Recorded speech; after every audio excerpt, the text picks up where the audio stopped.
Today, look at the grass. It is everywhere. It is soft, it is ordinary, often unnoticed.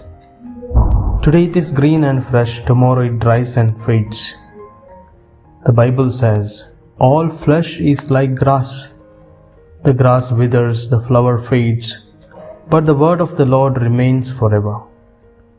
Grass reminds us of something important.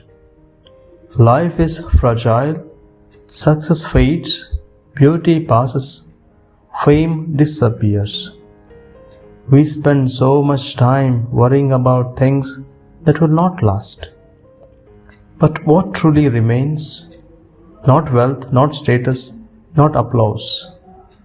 Only what is rooted in God endures forever. Grass does not compete. It simply grows where it is planted. Live humbly. Trust deeply. Build your life on what is eternal, because everything else will one day fade.